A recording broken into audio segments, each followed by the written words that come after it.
marque est un signe matériel, créatif, innovant, original et distinctif.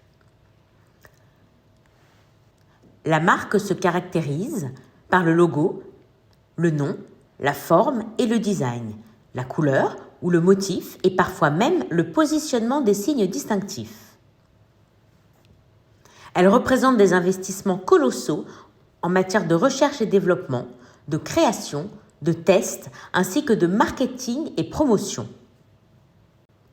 La marque est la garantie d'acquérir un produit conforme, normé, de qualité et durable pour garantir la sécurité des consommateurs. La marque est un droit de propriété intellectuelle. Elle participe à la stabilité de l'économie, est garante de la santé et de la sécurité des consommateurs, gardienne du patrimoine intellectuel des nations et assure la transmission des savoir-faire.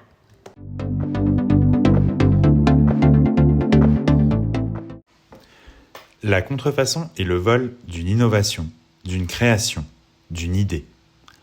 Elle se définit comme la reproduction, l'imitation ou l'utilisation totale ou partielle d'un droit de propriété intellectuelle sans l'autorisation de son propriétaire. Les formes peuvent être diverses. La copie servile, l'imitation, l'usurpation de la marque, le parasitisme, la falsification et même les dupes. Tous les secteurs d'activité sont impactés. Aucune industrie n'est épargnée. Il est important de savoir que les faux produits sont faits à partir de matières premières bas de gamme, qu'ils ne respectent pas les normes, qu'ils peuvent être toxiques et non recyclables.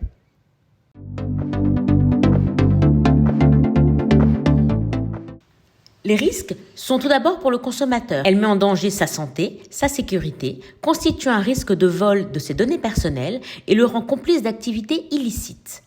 En France, 34% des consommateurs ont déjà acheté une contrefaçon en pensant que le produit était authentique. Ce chiffre monte à 37% pour les 15-18 ans. Pour les entreprises qui souffrent de la présence de produits contrefaisants sur le territoire, ils sont synonymes d'atteinte à la création et à l'innovation.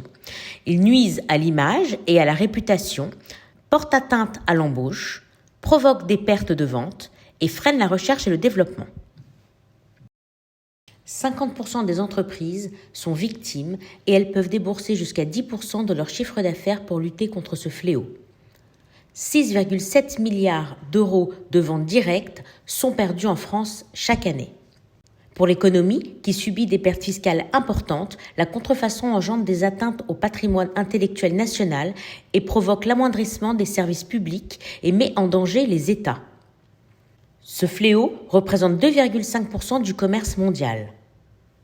La France perd 1,34 milliard d'euros d'impôts chaque année et souffre de la suppression de 38 000 emplois par an.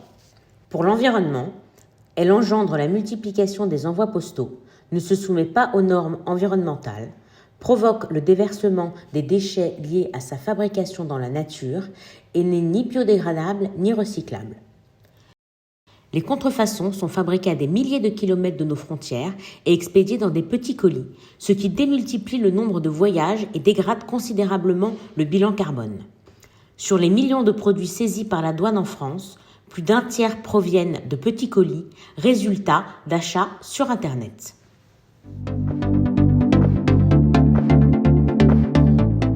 Le contrefacteur appartient généralement à une organisation criminelle. Il utilise les profits générés par la vente de contrefaçon pour financer le trafic d'armes, la vente de drogue, la prostitution, le terrorisme.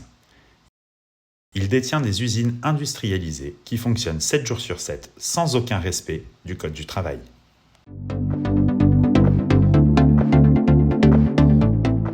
Fabriquer, distribuer et consommer de la contrefaçon est illégal et hors la loi. En baignant de près ou de loin dans ce trafic, on s'expose à la saisie et à la destruction de la marchandise, d'une amende portée à 2 fois la valeur du produit authentique. Au niveau pénal, l'application des peines peut être portée à 300 000 € d'amende et 3 ans de prison et, en cas de récidive, à 750 000 € d'amende et 7 ans d'emprisonnement.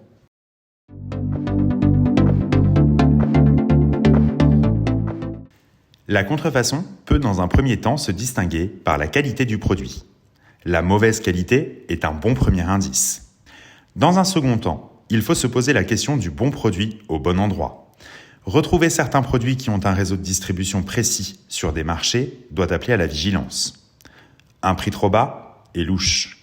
Des fautes d'orthographe sur des étiquettes, notamment d'entretien, doit alarmer.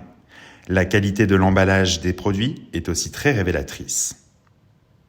Il faut également traiter le cas d'Internet et s'assurer d'être sur un site sécurisé, de la bonne orthographe des conditions générales de vente, de voir le produit proposé à un prix raisonnable, de consulter la liste des sites agréés par la marque en question, de regarder les avis des autres internautes sur le site marchand.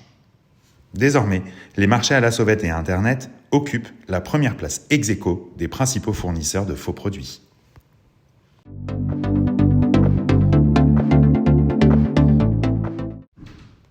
L'Asie, et particulièrement la Chine, produit plus de 80% de produits de contrefaçon qui tentent de pénétrer le marché français et sont arrêtés par la douane.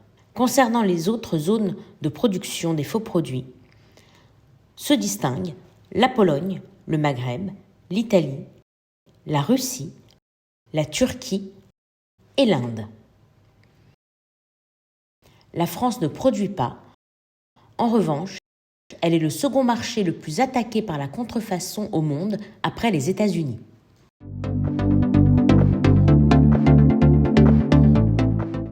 Le contrefacteur surfe sur les effets de mode et les saisons. Dès lors qu'un produit plaît au consommateur, il est en proie à être copié, imité et à inonder les marchés. Les contrefacteurs usent de stratégies diverses et variées pour faire pénétrer leurs produits illicites sur le territoire, par voie maritime, ferroviaire, aérienne, et ainsi pouvoir duper les consommateurs et les pouvoirs publics avec des produits dangereux pour la santé et la sécurité de tout un chacun. Plusieurs techniques existent, notamment celle de l'assemblage, qui vise à envoyer en plusieurs colis les produits en pièces détachées, les étiquettes, la base du produit vierge et les logos qui seront assemblés clandestinement dans des ateliers locaux. Issu du mot anglais duplicate, le dupe est le nouveau moyen marketing que les contrefacteurs ont trouvé pour vendre leurs imitations, trompant et dupant ainsi le consommateur en lui promettant le même produit moins cher. Lorsque l'on consomme un dupe, on prend aussi le risque de devenir complice des contrefacteurs qui usent de la notoriété des marques pour abuser les acheteurs et générer du profit, avec des produits non fiables qui peuvent nuire à la santé et à la sécurité. En plus de ne pas savoir comment, où et avec quoi il a été fabriqué, le dupe est la parfaite illustration d'une concurrence déloyale qui pille les investissements des entreprises et les efforts réalisés pour protéger leurs clients, notamment en investissant dans la recherche et le développement, les tests, la création et les matières premières utilisées, le marketing et la promotion. Ces étapes essentielles représentent un coût qui se répercutera sur le prix de vente final du produit et qui sera un produit sûr. En résumé, soyez responsables, influencez, authentiques.